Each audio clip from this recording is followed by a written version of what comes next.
normalement est bonne. Oui. Et là, on a l'impression d'une évolution considérable, en tout cas d'une audience considérable.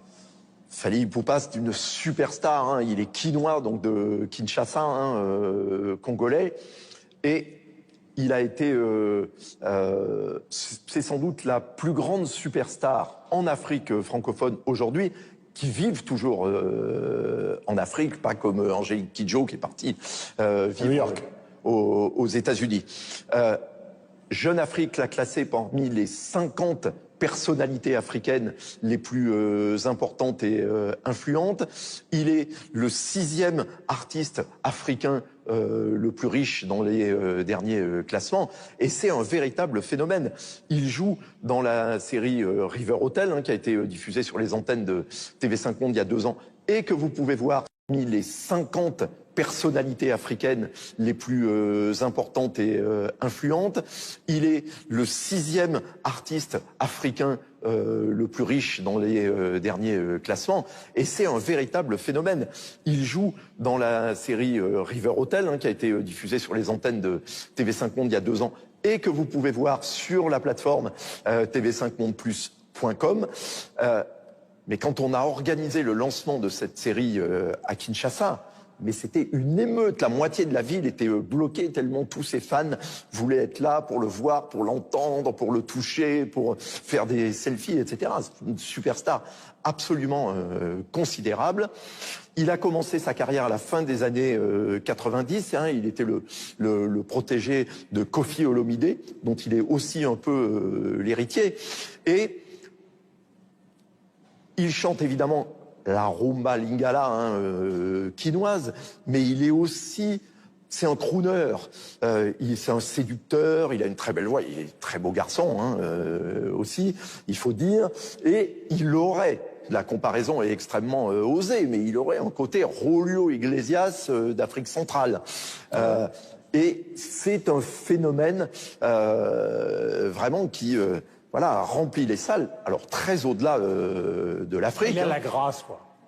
Voilà. Il a la grâce et ça provoque... C'est difficile pour lui de se produire à Bruxelles parce que les opposants congolais lui reprochent de ne pas suffisamment s'opposer, hein, au régime de Kabila et maintenant de Tshisekedi. Mais il se produit aux États-Unis, il se produit dans le monde entier. C'est une superstar absolument considérable. Et vous l'avez dit, qui chante dans plusieurs langues, mais notamment le lingala, qui est sa langue natale. Musique, parlons de musique justement. Vous en pensez quoi? C'est un gros trou dans ma culture parce que je n'en avais jamais entendu parler jusqu'à son featuring sur l'album de Damso, Fais ça bien, qui était. Et je me suis dit mais qui est-il? Donc je suis allé voir, je me suis rendu compte à quel point c'était. Je n'ai jamais vu une page Wikipédia comme celle-là. C'est hallucinant, mais vraiment. Le nombre de collaborations. Alors, il a fait 6 albums solo, il a fait 6 albums avec Quartier Latin International et Koffi Olomidé, vous l'avez dit. Il a fait des pubs pour il a chanté pour des pubs pour une grande marque de boissons rouge et blanche. Il a Suisse, quoi. Il a été voilà.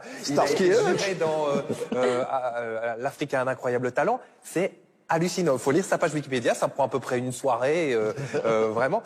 Et après, évidemment, je me suis plongé plus en avant dans ce qu'il fait. Ce qui est assez dingue, c'est quand on lit son histoire. Il a été biberonné à Snoop Dogg, à des gens comme Michael Jackson, et j'ai l'impression qu'il a synthétisé tout ça. Il y a mis beaucoup d'influences de son pays d'origine. Oui, parce que pardon Sylvette, sa musique, elle reste très africaine. Oui, complètement. Et très congolaise, pour tout dire. On a l'impression que c'est effectivement quelque chose qui aurait pu être fait. Alors, je ne suis pas, j'avoue, je suis béotière dans la matière, mais c'est quelque chose qui aurait pu être fait dans les années 70, 80. Enfin, c'est très classique comme approche, en tout cas, selon mon point de vue, comme approche de la rumba. Non, mais voilà, c'est comme ça que je l'ai ressenti. Et je terminerai par là. Voilà, terminé. Et je terminerai par là. Donc voilà, donc ça montre à quel point je suis béotien en la matière. Mais ce qui est intéressant, c'est qu'on a vraiment l'impression qu'il y a une digestion et un mélange, un grand tout comme ça, qui va des Caraïbes en passant par New York, les États-Unis, et qui revient sur le continent africain. Donc voilà, j'ai été assez surpris de ce que j'ai entendu. Michel. Non, alors ça n'a rien à voir avec, on va dire, la rumba congolaise un peu traditionnelle qui elle-même a déjà évolué. Hein. Quand on parle de tradition, pour nous, c'est 60-70 peut-être. mais c'était déjà quelque chose de différent. Par contre, là où ce qui est vrai, c'est que comme il a commencé à chanter avec Koffi Olomide et que Koffi Olomide avait avec Quartier Latin une approche de la musique congolaise qui était celle de la rumba congolaise, on va dire traditionnelle classique, donc il a complètement intégré ça. Il a cette connaissance-là et il s'était fait un vrai nom au sein de Quartier Latin. Donc il a une vraie légitimité déjà auprès de son public historiquement de cette manière-là. Et puis ensuite, alors voilà, ensuite il a fait, où il a eu l'intelligence commerciale et artistique de faire ça, c'est-à-dire qu'il a bien compris que tout le monde globalisait la musique et peut-être que le fait que la RDC était pas si éloignée du Nigeria, les Nigérians étaient les premiers à véritablement faire ce qu'on appelle l'afropop, c'est-à-dire à se rapprocher des États-Unis et faire que les États-Unis viennent vers eux pour métisser cette musique en gardant des origines et des racines africaines, mais en mettant le côté de la musique black. Et finalement, il a transposé ça aussi en RDC, ce qu'il a fait avec Tokos. Le premier album dont on avait parlé dans cette émission, c'était il y a 3-4 ans, il était sorti en 2017. Avec des featuring avec Wizkid, avec Davido, les stars justement nigériennes de cette musique. Et puis aujourd'hui, il continue dans cette veine-là, c'est-à-dire qu'il garde une certaine africanité ou un peu de rythme et un peu de la sonorité de la guitare de la rumba congolaise. Mais à côté de ça, il fait une musique qui est complètement globalisée, mais avec un véritable succès parce que ça marche et ça marche bien au-delà.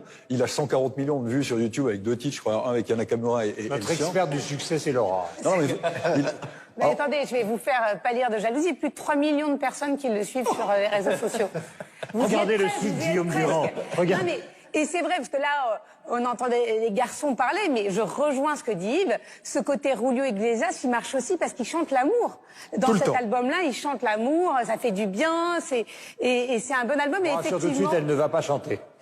Et effectivement, chaque vidéo là récemment postée, c'est plus de 10 millions de vues en une semaine, donc le succès est énorme. Mais l'album est bon. La chanson aussi, il y a un duo avec Matt Pokora qui est très bien. C'est vrai que c'est enlevé et c'était pas évident en mélangeant cette culture urbaine musicale avec la rumba congolaise que ça prenne. Et là, on a vraiment l'impression que la magie opère. Donc ça devient beaucoup plus accessible pour ceux qui n'écouteraient pas, comme le dit Miel, de la rumba congolaise classique et traditionnelle.